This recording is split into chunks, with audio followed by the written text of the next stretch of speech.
Are you interested in becoming a permanent part of the channel or having a direct impact on the type of content that I create? Well, now you can check out the Alliteration Gaming Patreon. Throughout it, you're going to find a handful of different tiers that can include special perks like shoutouts on the supporter card at the beginning of all my videos, access to the private channel in my Discord, and the ability to watch all of my content on Patreon a couple weeks early and totally ad-free. On top of that, the different video tiers will let you commission videos directly from me. We can build a deck together, you can send me some gameplay to commentate, or even select a character for me to spotlight. You can also now join the Alliteration Nation by becoming a channel member on YouTube. Pledging your subscription here is going to grant you a same spot on that supporter card and access to that same Discord channel, as well as hook you up with a member's badge that levels up and access to emotes when I stream on YouTube. I'm going to have the Patreon link down below to check out, and the Discord should you want to join that. And if you want to become a channel member, the join button is what you want to hit. If you end up supporting my work in any way, thank you so much. I'm incredibly grateful, and I can't wait to provide you with more top-notch content at my trademark top speed.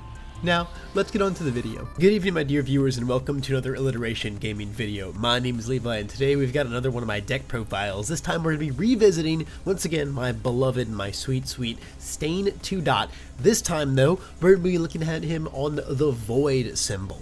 Now, obviously, ever since Stain 1 came out in Crimson Rampage, I've been a huge Stain fan. He's got my color scheme, you know, we were rocking the bandana long before it all just made sense. And ever since his second form came out, he's been a character card that I've been trying to push pretty hardcore back in Set 3. Now, in Set 3, we did look at him quite a lot on the Evil symbol, trying a bunch of things with like Toga's weapons, Ignited Arrow, and that sort of stuff. But now, Set 4 has come out, and we're looking ahead at him on the Void symbol. Set 4, between Moonfish and Spinner's kits, have given Void a ton of really sick new weapons to play around with, and I really think that they finally bring this guy to a pretty solid level. Now, getting into Stain himself, Stain 2 is a 7 hand size, 20 health character with the Evil, Order, and Void symbols. He's got two really sick abilities. His first one is a very familiar form that says your next weapon gets 3 speed, and after it resolves, you kick it from the game and draw 1 card. Essentially, you're going to get to turn 1 weapon a turn into basically Crow and Frog, and it's going to get 3 speed, and it's going to draw a card. This form is fantastic. It's really good at letting you poke super effectively,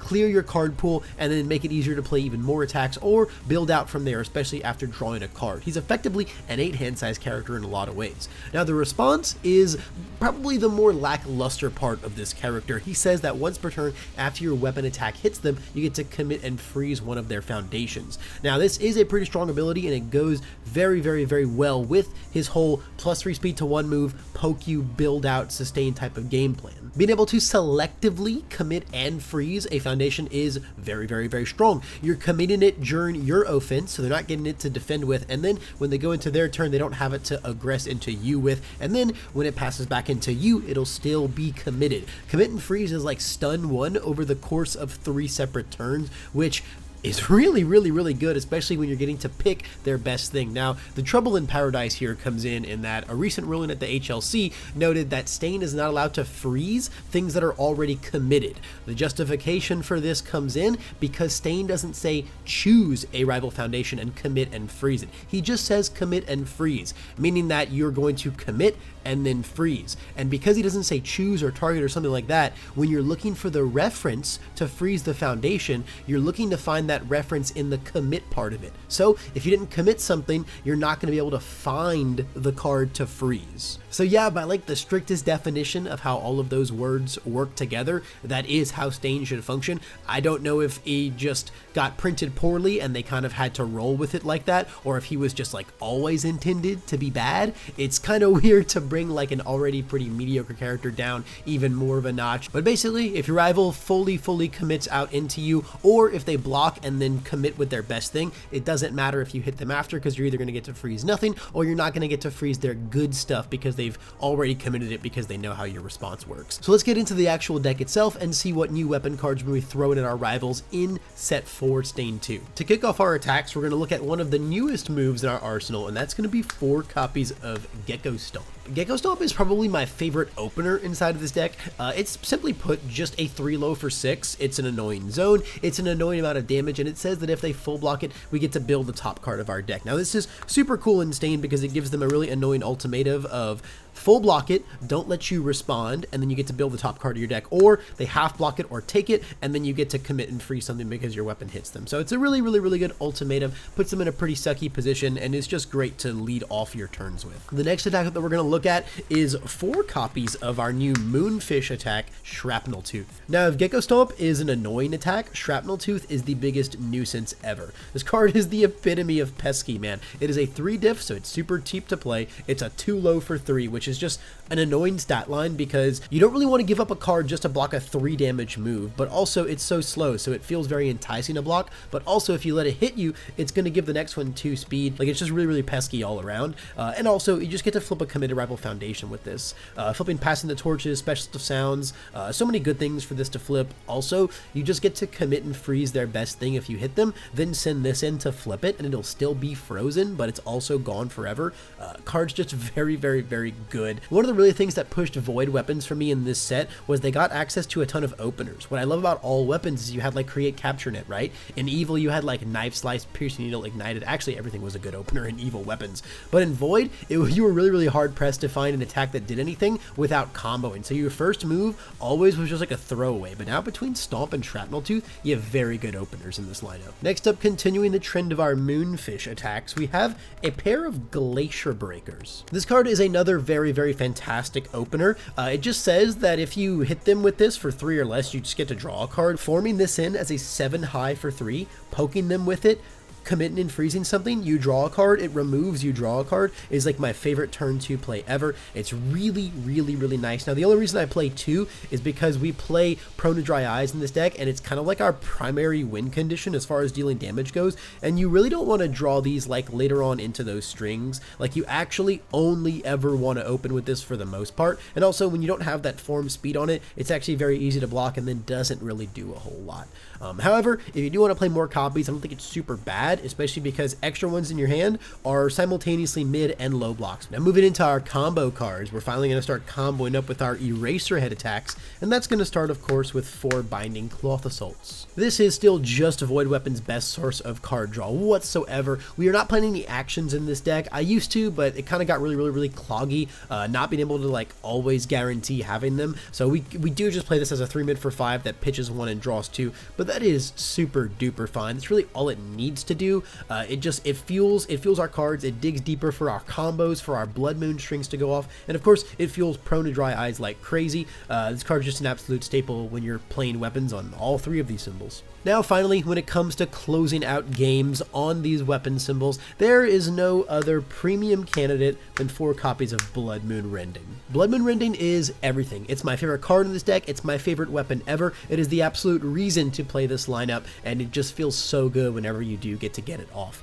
Combo attack weapon can be a little hard, however, it is something that's gotten easier over the advent of a lot of the new weapon foundations because they do work within this combo. But man, when you do a 3 mid for 7 that rips a card out of their hand, we draw so many cards in this deck. Discarding a card is barely a cost. It's got a 1 low block. It's got some freaking crows in the background, man. This card just does it all. It's my favorite way to close out games, and it just feels so sweet every time you do it. It is an absolutely heinous card. It's so tough to play around, and it is a beautiful, beautiful example of what an amazing combo finisher should be. And then last but not least, when it comes to closing out games, we don't find our Blood Moon Rendings, or we can't combo all the time, we can enlist the help of 2 copies of Binding Cloth Precision. It's really funny because the first thought I ever had about going to Void weapons was when Shrapnel Tooth got revealed, the Moonfish 3 diff. I was like, yo, hang on, Void just gets 2 really, really crazy good 3 diff weapons to play? Oh, I'm full sending it, baby. And I do only play 2 of this card because it's much more of like a finisher, but man, this card's fantastic. Once again, it's another low attack, so we've got tons of lows in this lineup. It's very, very, very hard to play around, and this just gets to come in at the end of your really, really medium or really, really long strings for massive amounts of damage. It only has to be the 5th or 3rd card in the pool. Foundations also work, so if you were doing like some jank Blood Moon combos with weapon foundations, or if you just need to get this as the last card and you've got a bunch of foundations in your hand, you can play it that way. It is super duper versatile. There have been turns where literally on like turn 2 or something, I just go foundation, foundation, foundation, foundation, form, bring this in as an 8 low for 6, and it's stuff like that that just really speaks to the versatility of this card as a finisher. Really, really, really pulls a lot of weight in the deck. Now, speaking of killing people and closing out games, let's kick off with our foundations, because the first one that we're going to look at is we're playing 3 copies of Prone to Dry Eyes. This card is wildly important for our deck. This card is how we close games without the use of Blood Moon Rending. If we just can't combo, or if we're just not finding them, this card is how we do it. Discard a card for 1 damage to our moves for rest of turn. We can do this on every attack. We're an 8-hander already as Stain 2. We get Binding Claw Assault to draw even more cards. Glacier Breaker draws more cards. We've got even more card draw in our foundations, and it's really all to fuel Prone to Dry Eyes here. Another big thing about Void is it's always been very weak to stun, so this just sitting on our board and getting to be constant repeatable stun protection is very fantastic. Prone to Dry Eyes, one of the biggest workhorses of this deck. Now, we do play one other 3-diff in this deck, and it doesn't quite put in Prone to Dry Eyes levels of work, but it is an absolute beast, and that's 3 copies of Proud Scion. Proud Scion is a card that I've been super hot on ever since I played Void Weapon Eraser for the first time when set 3 first came out because of Blood Moon Rending. I thought this card was low-key pretty fire. I played it and really fell in love with it. I basically went on UVS Ultra, looked at every single symbol, and almost every single one of them had like a staple card that they played that granted a speed bonus or penalty. That set of words right there is actually so wide and so versatile, and there's so many things that you get to commit with this. It pretty much does not have like an actual block, but that's super okay. It's also got a fantastic deadlock. Void has really weak deadlock all around in this deck. I've actually considered playing Brandish Steels for a while too, over something like the Glacier Breaker or the Binding Cloth Precision, just to have some more deadlock support. But Proud Scion puts in a lot of work when it comes to answering like those repeatable deadlock threats on their board, stuff like pull no punches or quick creations. Being able to cancel it and then flip it so you never have to worry about it ever again is really good. From here, we're going to move on to our 2 diffs, and we're going to start with the very staple 4 copies of Heroic Lineage. This is pretty much just one of those 4 of staples and all 3 of its symbols. It's got a low block, it's a repeatable -3 speed, it's reactionary, but that's still very good, and of course, when you buff your own speed, you can commit it for 2 damage. We have a bunch of speed buffs in the deck. Our character buffs speed on face, Binding Cloth Precision buffs its own speed, Shrapnel Tooth buffs the speed of the next one. Just a lot of really good ways for us to use this card. It's just Heroic Lineage, man. Our next 2-diff foundation is one that actually made its way into the deck very late in its iteration. That's going to be 4 copies of Exhausted Exclamation. It took me a while to really get on this card inside of this deck. For a long time, these were 4 copies of Sense of Justice, and I did really enjoy playing that card, but the more I played this deck, the more I realized, I really want more card draw, just in general, because I'm trying to play like these crazy weapon strings, and I'm trying to fuel these Prone to Dry Eyes, and I'm trying to play a ton of cards and block a lot. I really wanted more card draw, and the second that I form and then commit and freeze something, my character's not doing anything, so I'm more than happy to commit him. So this is just like our budget, our super duper budget passing the torch, but even a budget passing the torch is very good in a deck that wants to scale super well. Next, we have another one of my favorite little pet cards that has seen a lot of popularity recently because of Ojiro. Probably going to go down a lot more post errata, but I'm still out here rocking 3 copies of Villains Defeated. I just love Villains Defeated. It makes me feel a lot safer playing any 7-hander ever. I hate dealing with really pesky throws in this game. I hate taking damage for free. I hate letting air and charge decks get their grav lifts and their jolts and momentum. I hate all of those things. Oh, also I hate having my cards discarded. I hate all of those things, so I play 3 copies of Villains Defeated. If you are not like me and you don't fervently hate those things, these could probably be the Sense of Justices that I was taking out for the Exhausteds, but I really like Villains in the main deck all day, every day. Our next 2-diff is probably the strongest addition to this deck post set 4, and that's 3 copies of Citywide Crisis. This card is low-key nuts, man. Being able to respond commit, if you draw a card during my turn, you have to put a thing from your hand into your pool. Basically, this card says your rival doesn't get to draw cards during your turn, and in our deck that's trying to Blood Moon the cards out of their hand to murder them, that is absolutely wildly good. Not to mention, when it's committed, you can just remove it to reset speed to printed. On the Evil, Order, and Void symbols, I'm sorry. This card's really good. This card is just something that, this enhance is something that these 3 symbols have wanted for a really long time, and this response is just absolute gravy on the cake. It does pay some 4-check tax here, but it's also got a super playable +2 high block mod. That's premium territory for a Void 2-diff, okay? And on top of all that, it is a weapon foundation, which is wildly relevant for this deck, means it can combo with stuff like Cloth Assault and Blood Moon Rending. If this wasn't a unique, I would absolutely be slimming the 4 worth, but 3 is super okay because you do really want to see it, and drawing too many isn't usually an issue because it removes itself for cost. Our last 2 diff is a cute, spicy little one of Web of Blades. I'm gonna be honest, I play this pretty much just because it's a weapon. It's a cute one of, I think, either way, but it just being an extra weapon in the deck really pushes it just over the edge there for me. I think this card is just super duper fine. There's a lot of matchups where it feels like it pulls its weight in gold in, but at the end of the day, it just being a weapon feels good. Another reason why you want a lot of weapon foundations is because it also lets you remove your 2 weapons for Blood Moon's +3 damage without having to take 2 attacks out of your deck, which is actually extremely important. Going into our spams, we're going to kick it off with a playset of Manly Passionate Guys. Manly Passion is just super good, man. Block with a foundation, build it face up. That just lets us really get away even harder with playing 6 3 diffs in our deck. All of these 2 diffs are fantastic things to build down. I mean, this card's just crazy, man. Manly Passion, it's just kind of one of those staples on all 3 of its symbols, and you don't really question it. It's got a low block as well. There's nothing not to love. Our next 1 diff is going to be 4 copies of Calling for Backup. It's a spam that one-time use flips to draw a card. Card is very good. The block mod is not fantastic, but we are the void symbol. We make do with what we can. This card is just really good for extending your hand size, especially in those early game turns. Being able to like open one of these and then you form on your first attack turn and you're like a 9-hander, so you can like play an attack and then build like 5 or 6 and then hold a couple blocks still. Feels really good. I like to build early on in like turn 2 or 3. I like to build really aggressively into this deck, establish a big stage so that I can safely play those Blood Moon strings on like turn 3 or 4 really effectively. Getting into our 0 diffs, we've got 4 copies of Easily Excited.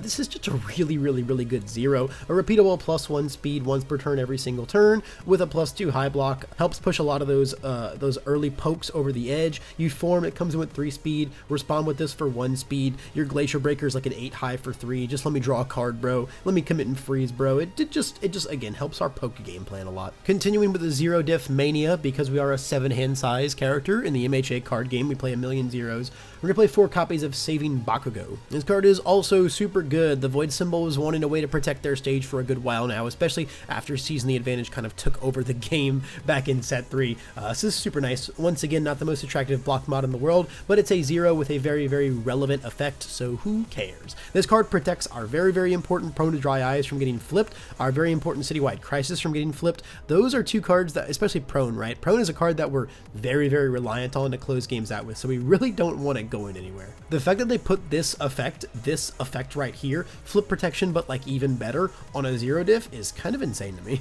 And then our last 0 diff is just a little pair of Acrobatics. I just wanted to play a couple more zeros. 10 is like my comfort number for 7-handers in a 60-ish card deck, so I threw in 2 Acrobatics in there. The effect is pretty handy. It sucks because you can't build it down with Manly Passionate Guy, but aside from that, being able to clear itself as a block and playable while committed pop for -1 speed is really good, especially with like Citywide. You can be like, oh, your super big move, I'll remove this, go to printed, and then pop this for -1 speed. You're like, I'm super duper blocking this, I promise you, bro. These could also just as easily be like gotchas if you wanted a couple extra low blocks. And then our last card in this deck is a pair of the one, the only, the almighty Class Lineup.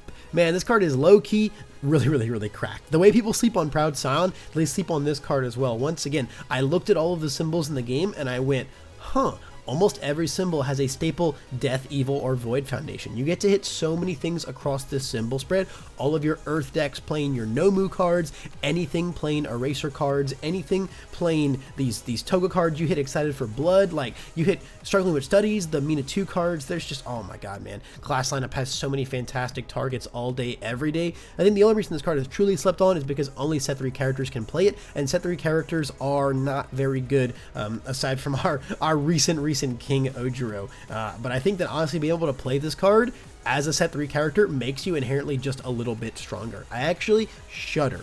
I shudder when I see set 3 character decks not running Class Lineup. This card's fantastic. And so guys, that is the whole deck. It is a crisp, clean 61 card deck. This deck has gone through a lot of different deck sizes over its iterations, but I kind of ended up going back to the same problems as when I was playing the Evil deck, is that once I started to push past like 60-ish cards, it was getting a lot harder to see Blood Moon rending, and that's kind of the way that you close the game out all day, every time. Prone to Dry Eyes does help with a lot of that now. You can literally just throw like 4 or 5 of these like weenie moves, and eventually they get way too big to handle, and that can be enough sometimes. But Blood Moon is really what you want to be fishing for all the time. It gets a little rough if you like remove a bunch of weapons and you have to cycle. If you break the point of cycling and you haven't like really put pressure on their health total yet, it can get a bit scary. So you gotta just have to play with all of that in mind and remove sparingly. The block zones are quite balanced. They're 19 highs, 27 mids, and 15 lows. Actually 17 lows because of Glacier Breaker. To be honest with you guys, I like this main deck a lot more than I like the character itself. Stain 2 is a very okay character, but I do think Void Weapons in general is a really strong package right now. I think if you were looking to play Void Weapon Eraserhead, I would be playing some very similar iteration of this, but honestly, if you just want to play like a really simple, aggressive, fun combo Void Weapon deck, Stain 2 here on this main deck here will absolutely do the trick for you. And that's going to be it for this deck profile. Thanks so much for watching, and if you made it all the way to the end, I really appreciate it. And if you like this deck, and if you have any ideas or feedback for it yourself, I would love to hear it down below in the comment section. And of course, while you're down there, if you want to support the channel, I'm going to have the Patreon linked down below. And if you want to join the YouTube channel members, the Alliteration Nation, if you will, you can also hit the join button. Tons of stuff to do while you're down there, but above all else, if all you did was make it to the end of this one, I'm super thankful. That is all the time I have for today, but I hope I can see you in my next video.